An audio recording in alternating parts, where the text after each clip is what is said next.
Welcome to not a myth. आध्यात्म से जुड़े वीडियोस पाते रहने के लिए इस चैनल को सब्सक्राइब कीजिए।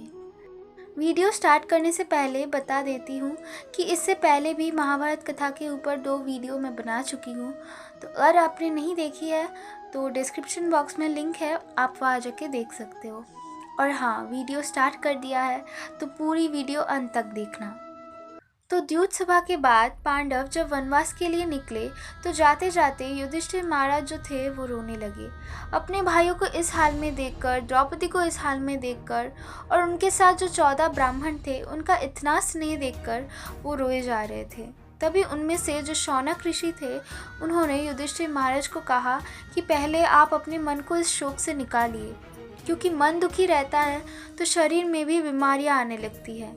उन्होंने एक उदाहरण दिया कि जिस प्रकार से एक लोहे के छरी यानी एक लोहे के रॉड को अगर आप पानी में रखते हो तो पानी भी गर्म हो जाती है, उसी प्रकार से मन अगर रोष में हो, त्रस्त हो, डिप्रेस्ड हो, एंजाइटी में हो तो शरीर में भी धीरे धीरे बीमारियां आ जाती है। शौनक ऋषि ने कहा कि ये जो हमारा दुख है, तनाव है, इसका मूल कारण है आसक्ति।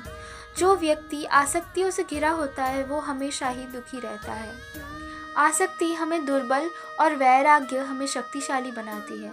अब यहाँ वैराग्य का मतलब ये नहीं है कि छोड़ो घर बार चलो हरिद्वार, ऐसा नहीं है। इसका मतलब ये है कि आप कार्य कीजिए पर उनसे अटैचमेंट मत बनाइए।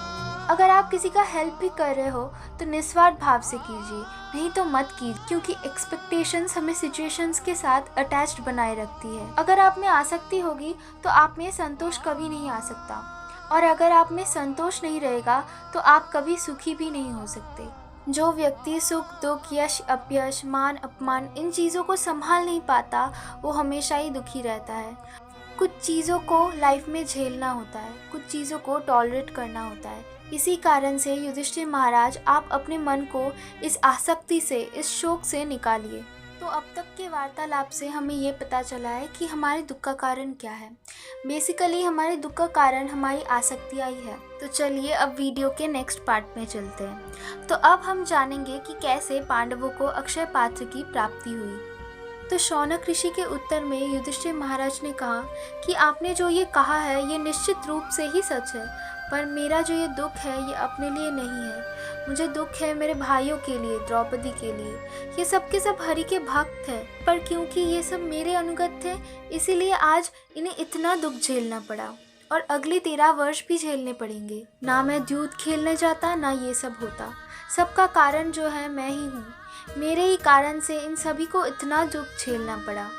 पांडवों के साथ जो ब्राह्मण आए हुए थे उन लोगों को देखकर युधिष्ठिर महाराज ने कहा, पहले तो मैं मेहमानों की सेवा कर पाता था, क्योंकि जब भी कोई घर में आए 4 चीज़ें होनी चाहिए: बैठने का स्थान, विश्राम करने का स्थान, जल और भोजन। लेकिन आज अतिथि तो क्या, मैं अपने भाई और पत्नी को ही ये 4 चीज़ें देने के लिए सक्षम नहीं हूँ। तभी धौम्य ऋषि ने कहा कि आपकी जो ये चिंता है निश्चित रूप से ही उचित है।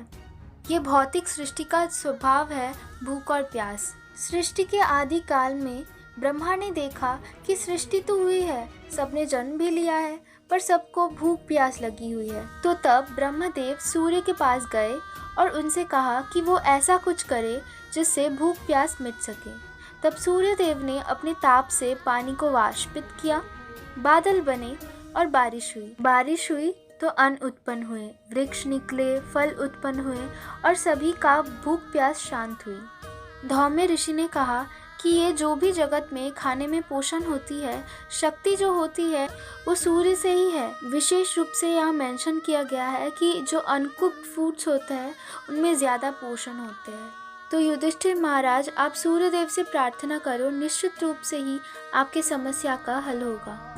तो तब युधिष्ठिर महाराज ने सूर्यदेव से प्रार्थना की और सूर्यदेव तुरंत ही प्रकट हो गए और उन्होंने कहा कि मुझे ज्ञात है कि आपको क्या समस्या है। आप अपने भाई, पत्नी और आपके साथ आए हुए ब्राह्मणों के भरण पोषण को लेकर आप चिंतित हैं। साथ ही आपके जो अतिथि आएंगे उनको लेकर भी आप चिंतित हैं।